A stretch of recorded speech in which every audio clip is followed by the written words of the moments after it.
கவனிப்பில்லைங்களா? இதுல நம்ம என்ன பண்ண போறோம்னா முதல் மந்திரம் என்ன போடணும் சொல்லுங்க.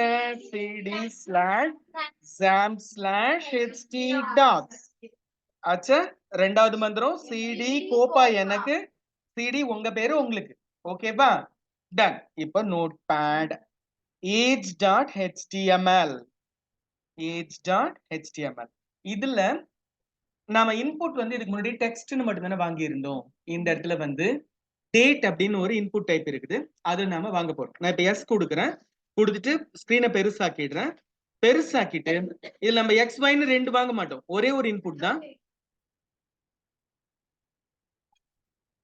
என்னது நகர்த்தி வைக்கிறதுமா? ஓகேவா? சரி, இப்போ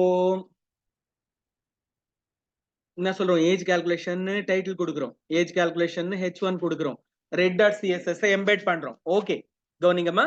html, அதுக்கப்புறம் ஹெட், அதுக்கப்புறமா title, age calculation slash title. ஓகேபா? அதுக்கப்புறமா லிங்க் ரெல் 1. இதெல்லாம் நம்மளுக்கு ஏறக்குறைய மனப்பாடமா பதிஞ்சிட்டு இருக்கும். ஏன்னா நீங்க இப்போ ஒரு 4-5 ஸ்கிரிப்ட்ல தொடர்ந்து இதே ஃபார்மேட் தான் யூஸ் பண்றீங்க. Link rel equal stylesheet. எல்லாருமே ஒரு முக்கியமான விஷயத்தை கவனிங்க. இந்த இடத்துல நீங்க என்ன பண்றீங்க தெரியுமா? இங்க பாரு, ரெல் ஈக்குவல்ஸ் இப்படி டைப் பண்ணிட்டு டபுள் கோட்ஸ் இப்படி ஓபன் பண்ணிட்டு ஸ்டைல் ஷீட் டைப் பண்றீங்களா? டைப் பண்ணிட்டு டபுள் கோட் போட்டுட்டு ஒரு ஸ்பேஸ் தட்டிட்டு அப்படியே என்ன பண்றீங்க, அதுக்கு அடுத்து டைப் ஈக்குவல்ஸ். இங்க ஒரு ஸ்பேஸ் வரணும்னு எத்தனையோ தடவை சொல்றேன், யாருக்குமே புரிய மாட்டேங்குது. டபுள் கோட் க்ளோஸ் ஆன அப்புறம் ஒரு ஸ்பேஸ் கொடுங்க. சரியா? அவ்வளோ சோம்பேறித்தனம். ஒரு ஸ்பேஸ் தட்டினா டபுள் கோட் டிஸ்ப்ளே ஆகும், இன்னொரு ஸ்பேஸ் தட்டுங்க, அப்பதான் வெளியில வரும். டைப் ஈக்குவல்ஸ் இந்த இடத்துலயும் பாத்தீங்கன்னா நீங்க என்ன பண்ணுவீங்க, text/css போட்டுட்டு டபுள் கோட்ஸ் போட்டுட்டு அப்படியே பக்கத்துல href அப்படின்னு ஆரம்பிக்கிறீங்க. It's not correct. இந்த இடத்துல ஒரு ஸ்பேஸ் வரணும். இத சொன்னாலும் யாருக்கும் புரிய மாட்டேங்குது. டபுள் கோட் க்ளோஸ் ஆன அப்புறமா கண்டிப்பா ஒரு ஸ்பேஸ் விடுங்க எக்ஸ்ட்ராவா. சரியா? href ஈக்குவல்ஸ் நம்மளோட red.css. நான் red.css இது க்ளோஸ் பண்ணியாச்சு. இப்ப ஹெட்டும் க்ளோஸ் பண்ணிடலாம், ஸ்லாஷ் ஹெட். வேற எதுவும் இங்க ஹெட்டுக்குள்ளால கொடுக்கல, அவ்வளவுதான். சரியா? அதுக்கு அடுத்தது பாடி h1. பாடிக்குள்ளால சென்டர் போட்டுட்டு h1 வரமா? இல்ல, அப்படியே h1 கொடுத்துடுறோமா? சரி, இப்போ ஏன்னா நம்ம h1லயே சென்டர் கொடுத்துருப்போம்னு நினைக்கிறேன், அதனால அதுவே சென்டர் ஆயிக்கும். Age calculation slash h1. அதுக்கு அடுத்தபடியா இப்பதான் நம்மளோட ஃபார்ம் வரணும். ஓகேவா? ஃபார்ம் வந்து லெஸ் தேன் form ஃபார்ம். ஓகேவா? நேம் ஈக்குவல்ஸ் இத கொடுத்துட்டு சோஃபியா என்ன செய்யணும் சொல்ல? Name equals age frm, age ஃபார்ம்னு கொடுத்துருக்குதா? Age form. ஓகேவா? டபுள் கோட்ஸ் முடிச்சிட்டு இங்க என்ன பண்ணணும், அப்படியே டபுள் கோட்ஸ்க்கு அப்புறமா ஸ்பேஸ் விடாமலே method equals action equals type பண்ணக்கூடாது. என்ன செய்யணும், ஒரு எக்ஸ்ட்ரா ஸ்பேஸ் தட்டணும். அதுக்கப்புறமா action equals hash, method equals post. இது ஞாபகம் வச்சுங்க. டபுள் கோட்ஸ்க்கு அப்புறமா ஸ்பேஸ் விடணும், மெத்தட் ஈக்குவல்ஸ் போஸ்ட். சரியா? Less than, greater than. இப்போ சேவ் பண்ணிக்கிறேன். இதுக்கப்புறம் தான் நம்மளோட டேபிள் ஒண்ணு போடுறோமா போடலையா? டேபிள் இல்லாமலே அப்படியே போட்டுடுறோமா? போட்டுடுறோம். டேபிள் போட்டு தான் போடுறோம். சென்டர், டேபிள் வந்து சென்டர்ல வரது சென்டர்னு கொடுக்குறோமா? இந்த இடத்துல டேபிள்னு வெறுமை நம்ம போடாம பார்டர் ஈக்குவல்ஸ் 0ன்னு கொடுக்குறோம். இது என்ன கேட்டீங்கன்னா ஏற்கனவே கொடுத்ததும் இதுவும் ஒண்ணுதான். ஆனா இந்த பார்டர் ஈக்குவல்ஸ் 0ன்றது என்ன கேட்டீங்கன்னா பார்டர் வேணான்னு நம்ம வெளிப்படையா சொல்றது. ஓகேவா? நீங்க எப்படி சொல்றது, நீங்க தூங்கினே இருக்கிறீங்க, உங்க அம்மா எல்லாருக்கும் சாப்பாடு போடுறாங்க. சரியா? உங்களுக்கு சாப்பாடு வேணான்னு நீங்க சொல்லல, நீங்க எழுந்து சாப்பிடலாம். ஆனா எனக்கு சாப்பாடே வேணாம் அப்படின்னு சொல்லிட்டு தூங்குறீங்கன்னா அது வேற. ஓகேவா? எக்ஸ்பிளிசிட். ஆனா நீ பாட்டுக்கு தூங்கின்னு இருக்க, சரி பரவாயில்ல அப்படின்னு சொல்லிட்டு இருக்குது, இல்ல எது தெரியாது, சாப்பிட போறியா இல்லையான்னு தெரியாது, அது மாதிரி இருக்குது. டேபிள் நம்ம சொல்லிட்டு வெறுமை கொடுத்தோம்னா பார்டர் உண்டா இல்லையா நம்ம எக்ஸ்பிளிசிட்டா சொல்லல. ஆனா பார்டர் ஈக்குவல்ஸ் 0க்கு பதிலா 1 2 3 இப்படி கொடுத்தோம்னா திக்கான பார்டர் வர ஆரம்பிக்கும்.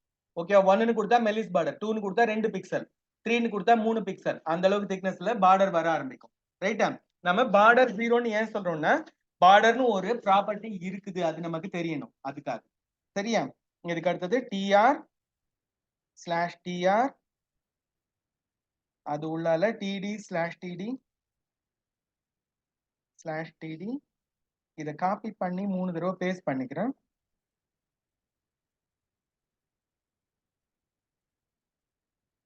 ஓகேவா? 3 தடவை வருமா? 3 td/td வரும். 3 வரும். 3 பேர் td/td 3 தடவை ரிப்பீட் ஆகும். ஏன்னா டேட் ஆஃப் பர்த்னு ஒண்ணு கேட்கும், என்டர் DOB கேக்குதா, அதுக்கு அடுத்தது ஒரு கோலான்காக ஒண்ணு, அப்புறமா இந்த இடத்துல என்டர் DOB, அதுக்கப்புறம் இந்த இடத்துல கோலான், அப்புறமா இந்த இடத்துல இங்கதான் ஒரு முக்கியம். ஐயோ நம்ம எக்ஸ்ட்ராவா ஒண்ணு வச்சுட்டு இருக்கிறோம், 4 தேவையில்லை. நான் 3, அதாவது ஏற்கனவே ஒண்ணு இருக்கும்போது தானே 3 போதும், 3 பேர் போதும். இன்புட் டைப் ஈக்குவல்ஸ், இந்த இடத்துல வித்தியாசம் இருக்குது. இது வரைக்கும் நம்ம டெக்ஸ்ட் தானே கொடுத்தோம், date. Input type equals date, name equals என்ன சொல்றோம், DOB. Name equals DOB, date of பர்த்துக்காக DOBன்னு சொல்றோம். சொல்லிட்டு முடிச்சிட்டாச்சு, அவ்வளவுதானே? ரைட். இதுக்கு அடுத்த TR வந்து நம்ம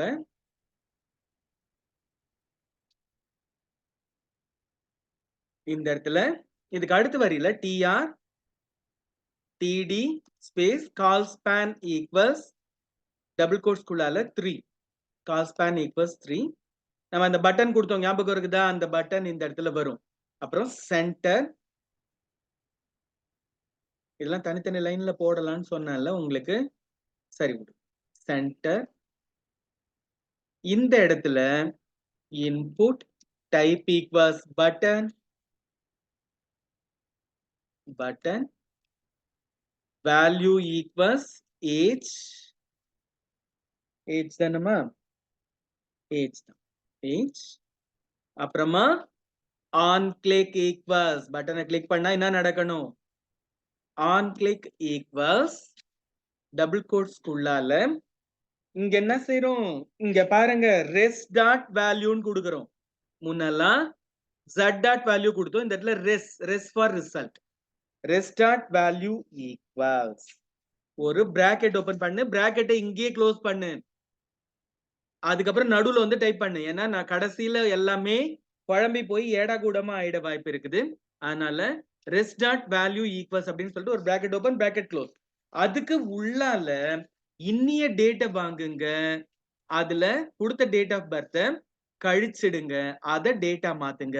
அதாவது equals new date bracket open bracket close, அதுக்குள்ளால என்ன செய்யறோம், date dot now, date dot now அப்படின்னா இன்னிய date, date dot now minus date new date DOB போட்டு தானே, minus new date DOB dot value, minus new date DOB dot value. இங்க நாம என்ன பண்றோம்ன்றத கொஞ்சம் பொறுத்து நான் உங்களுக்கு தெளிவா சொல்றேன். இப்போதைக்கு நீங்க செய்யறத திரும்ப செஞ்சா ஓகே, அதுவே போதுமா. இந்த இடத்துல dot get time, dot get UTC full year, இந்த இடத்துல டாட் கெட் டைம், அதாவது இந்த லாஸ்ட்ல இருந்து முன்னால இருக்கிறதுல டாட் கெட் டைம் தரணும், இங்க வந்து கெட் UTC full year தரணும், UTC full year. ஓகேவா? இது எல்லாத்துக்கும் என்ன அர்த்தம்ன்றது நான் இப்ப ரிசல்ட்ட பார்த்த அப்புறமா சொல்றேன். ஓகேவா? நாம ஏதேதோ போட்டு ஒரு ரெசிபி ரெடி பண்ணி சமைச்சிட்டோம். ஆனா நீங்க எனக்கு இதை சொல்ல வேண்டியது இருக்கும் பசங்களா. res dot value equals bracket open new date date dot now minus date new date DOB dot value bracket close dot get time bracket close dot get UTC full year minus 1970. இது எல்லாத்துக்கும் அர்த்தம் இருக்குது, வெறும் மந்திரம் கிடையாது இது. ஓகேவா? இது எல்லாமே கோட்ல, இது ஒவ்வொன்றுத்துக்கும் ஒரு மீனிங் இருக்குது. இன்னா சொல்லி சொல்லலாம், நான் உங்களுக்கு நிதானமா சொல்றேன். முதல்ல போய் ரிசல்ட்டை பார்த்துட்டு வந்துரும். எழுதி காட்டலாம். மனப்பாடம் பண்ணின்னு வந்து எழுதி காட்டலாம். இல்லைன்னா நீங்க வந்து இதுல இந்த கீழே மடிஞ்சு வர்றது வந்து ரேப்னால வருது. ரேப் டெக்ஸ்ட் கொடுக்கலன்னா இது அப்படியே ஃபுல்லா போகும். அப்படியே இந்த இடத்துல double quote open quote close தான் அங்கேயே பக்கத்திலே வந்திருக்கும். சரியா? இப்போ /td/tr அந்த tr குள்ளால இருக்கிறோம். இப்ப லாஸ்டா ஒண்ணு ஏஜ்னு ஒண்ணு வரும். tr/tr இது உள்ளால td/td முன்ன மாதிரி /td இந்த 2 தடவை காப்பி பண்ணா போதும். 3 வேணும்னா ஏற்கனவே ஒண்ணுதான் இருக்குது இல்ல, 1 2 அவ்வளவுதான். இந்த இடத்துல ஏஜ் ஒரு கோலான், இந்த இடத்துல input type equals text, name equals res. x z க்கு பதிலா input type equals text, name equals res for result, read only கொடுத்தாச்சா? இவ்வளோதான். /table /form /body /html அவ்வளோதான். ரிவர்ஸ் ஆர்டர்ல எல்லாம் க்ளோஸ் ஆயிடுது.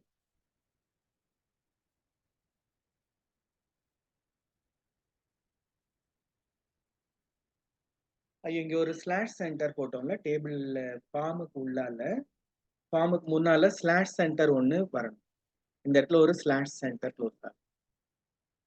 இந்த ஃபார்முக்கு அடுத்து போட்டோம் இல்லையா, இந்த சென்டர் ஃபார்முக்கு அடுத்த லைன்ல இருக்கிறது, ஃபார்முக்கு முன்னால லைன்ல க்ளோஸ் ஆகும். ரிவர்ஸ் ஆர்டர்ல க்ளோஸ் ஆகும்.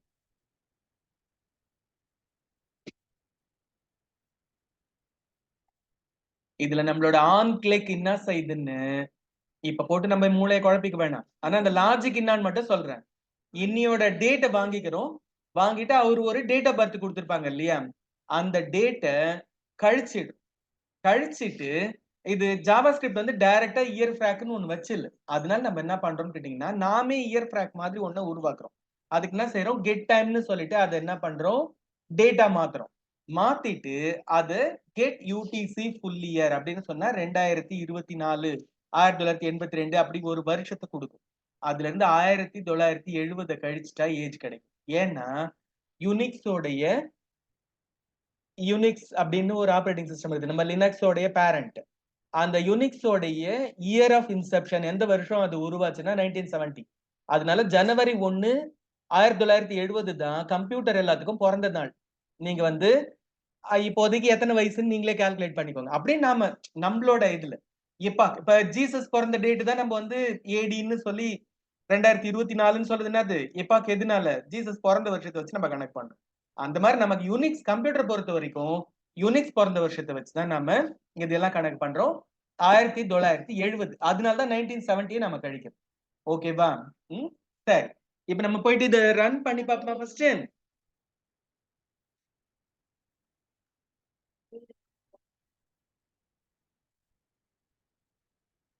இரு நான் திரும்ப வந்து உங்களுக்கு சொல்றேன், அப்புறமா கொஞ்சம் புரியும். அப்புறமா நீங்க ரன் பண்ணி பாருங்க, அப்ப என்ன கொஞ்சம் புரியும். அதுக்காக 127.0.0.1 popa /age.html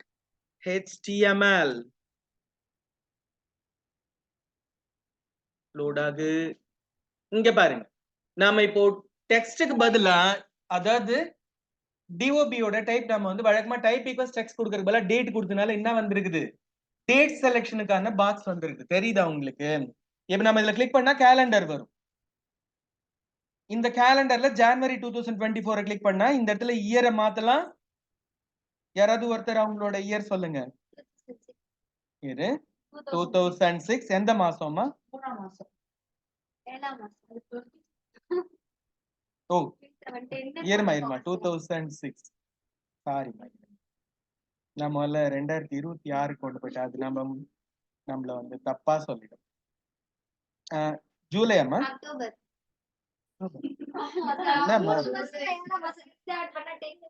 லூசுங்களா? யாராவது ஒருத்தரோட சொல்லு.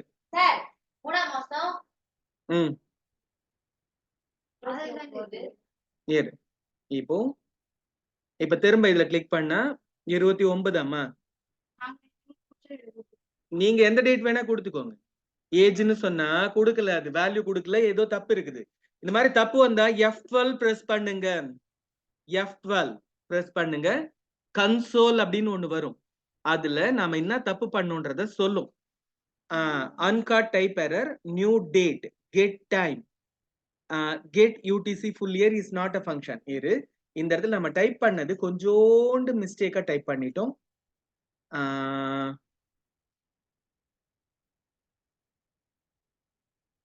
இதுல get UTC full yearல y கேபிட்டலா ஸ்மாலா? இது பாரு பசங்களா, எழுத்து கேப்ஸ் ஸ்மால்லாம் மாறினாலே ஒத்துக்காது. get UTC full year, get UTC full year, y capital தானே, get time correct தானே, get time correct. இருட்டும் இரு. இப்போ வந்து ஆஹா, இந்த இடத்துல ஒரு எக்ஸ்ட்ரா பிராக்கெட் ஒண்ணு நம்ம மிஸ் பண்ணிட்டோமோ. வெயிட், நியூ டேட், எக்ஸ்ட்ராவா பிராக்கெட் தான் போட்டுக்கிறீங்க. இரு இதோ பாரு, டேட் இங்கல நியூ டேட் ஆரம்பிக்குது, பிராக்கெட் ஓபன், ஓகேவா? அது உள்ளால date dot now correct, minus new date dob dot value. சாரிமா, இந்த இடத்துல வரக்கூடாது. dob dot value dot get time, அதுக்கப்புறமா இந்த ரெண்டு பிராக்கெட் க்ளோஸ் ஆகும். இந்த கெட் டைம், அதுக்கப்புறம் இங்க ஒரு கெட் டைம்க்கு அப்புறமா ஒரு பிராக்கெட் க்ளோஸ் ஆகுது. கெட் யூடிசி ஃபுல் இயர் 1970க்கு அப்புறமா ஒரு பிராக்கெட் க்ளோஸ் ஆகுது. ஓகேவா? எங்கம்மா இல்ல அதுக்கு பதிலா லாஸ்ட்ல வருது பாரு, இங்க ரெண்டு பிராக்கெட்டுக்கு பதிலா ஒரு பிராக்கெட் தான், ஒரு பிராக்கெட் மட்டும் எடுத்துடணும். அதாவது new date dob dot value அப்படியே டாட் dob டாட் வேல்யூக்கு அப்புறமா அப்படியே கெட் டைம் போட்டுருங்க.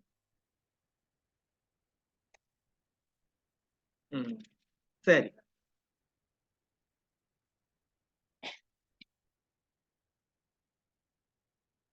யாருப்பா 17 வயசுக்காரரு? அவங்களெல்லாம் நம்ம அடிச்சு இந்த கிளாஸ் விட்டு தருத்திடுவோம். ஓகேவா மேம்? ஏஜ் வந்துருது.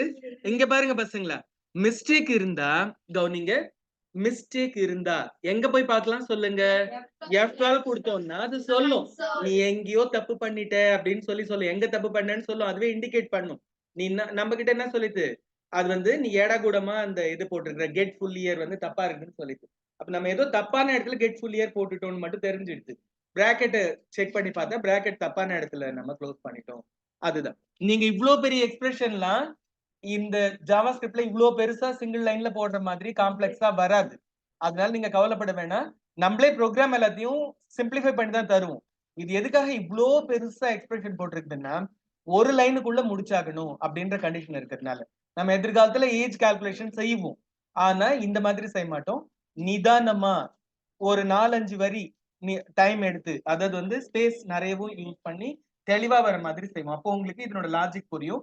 இப்ப நம்ம என்ன செய்யறோம், டேட் டாட் நவ், இப்போதைய டேட்டை வாங்கு, அவங்க கொடுத்த டேட் ஆஃப் பர்த்தை வாங்கு, ரெண்டையும் மைனஸ் பண்ணு. டேட் டாட் நவ்ல இருந்து அந்த டேட், அவங்க கொடுத்த டேட்டை மைனஸ் பண்ணு. அதான் நம்ம அந்த இடத்துல அந்த பிராக்கெட்டுக்குள்ளால date dot now minus new date dob dot வேல்யூன்னு கொடுத்தது அதுக்காக. அதுக்கு அடுத்து டாட் கெட் டைம்னு சொன்னா அது என்ன பண்ணும், டைமை வந்து கால்குலேட் பண்ணிக்கும்.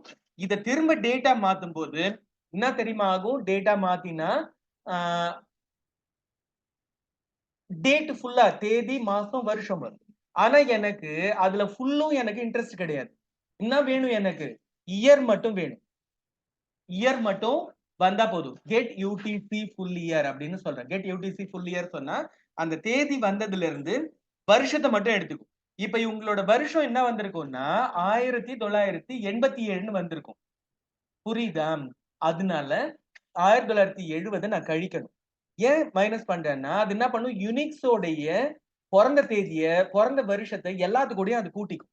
நீங்க கால்குலேட் பண்றது எல்லாத்துக்கூடயும் அது என்ன பண்ணும், தானே வந்து 1970 1970 டேட்டை கூட்டி.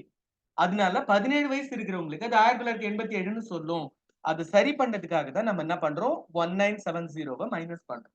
மைனஸ் பண்ணா 17 இயர்ஸ்னு சொல்லிட்டு நமக்கு தேவையான ரிசல்ட் கிடைச்சிடுது. நீங்க இதுக்கு என்ன செய்யணும் சொல்லுங்க பார்க்கலாம். ஒரு கண்ட்ரோல் பி, ஒரு கண்ட்ரோல் பி இந்த பேஜுக்கு. அப்புறம் சோர்ஸ் கோட கிளிக் பண்ணி இன்னொரு கண்ட்ரோல் பி. இதுல எங்கெங்கெல்லாம் மிஸ்டேக் வர வாய்ப்பு இருக்குது. எனக்கு வந்த மாதிரி அந்த பிராக்கெட் போடுறதுல, க்ளோஸ் பண்றதுல உங்களுக்கும் மிஸ்டேக் வர வாய்ப்பு இருக்குது. இந்த வர. அதே மாதிரி இன்னொரு இடத்துலயும் நீங்க மிஸ்டேக்க பார்க்கலாம். இங்க பாருங்க. இந்த இடத்துல வியூ பேஜ் சோர்ஸ் வெறும தானே நீங்க வந்து பிரிண்ட் எடுக்கிறீங்க. இதுல நீங்க பாத்தீங்கன்னாலே தெரியும். இந்த இடத்துல எல்லாம் ஸ்பேஸ் விடாதது. அதுவே ரெட்ல அண்டர்லைன் பண்ணும். நீங்க அபத்தமான மிஸ்டேக் பண்ணா, அதாவது ரன் பண்ற வரைக்கும் தேவையில்லை. நீங்க மிஸ்டேக் ஏதாவது அபத்தமா பண்ணியிருந்தீங்கன்னா, இதுலயே அது ரெட்ல அண்டர்லைன் பண்ணி காட்டும். இதோ பாரு இங்க ஏதோ நான் தப்பா பண்ணியிருக்கிறேன். என்ன சொல்லுது? அது கிட்ட போயிட்டு and DD seen but there were no elements. இங்க பாரு டிடின்னு நான் ஒண்ணு ஆரம்பிக்கவே இல்லைன்னுது. ஆஹா ஆரம்பிச்சிட்டேன். அதுக்கு தெரியல. நம்மள மாதிரிதான் அதுவும். சரி போனா போகுது. அதனால நீங்க என்ன பண்ணலாம்? ஒரு லெவல் அதாவது 2 இடத்துல நீங்க கரெக்ஷன்ஸ் பார்க்கலாம். ஒன்னு வியூ பேஜ் சோர்ஸ்ல போயிட்டு எங்கெல்லாம் ரெட்ல எப்படி வேர்ட்ல எல்லாம் பார்த்தா தப்பான ஸ்பெல்லிங் இருந்தா அண்டர்லைன் பண்ணு. அது மாதிரி இது தப்பான சின்டாக்ஸ் இருக்கிற இடத்த இதுவே ஹைலைட் பண்ணி காட்டும். நம்ம ஒரு தடவை பார்த்துக்கலாம். அதே மாதிரி F12 கொடுத்து ரன் டைம் எரர் வரும்போது F12 கொடுத்தீங்கன்னா கண்டிப்பா அந்த இடத்துல எதனால எரர் வருதுன்னு அது இண்டிகேஷன் கொடுக்கும். நம்ம அந்த இடத்துல போயிட்டு சரி பண்ணிக்க வேண்டியதுதான். ரைட்டா? க்ளோஸ் பண்ணுவோமா? நீங்க போய் பிராக்டிகல்ல பண்ணுங்க. நேத்து யாருமா ப்ரொஜெக்டர் எடுத்துட்டு போய் வச்சாங்க? யாரோ ப்ரொஜெக்டர் எடுத்துட்டு போனீங்க. பம்பாடி. ஆனா ப்ரொஜெக்டரோட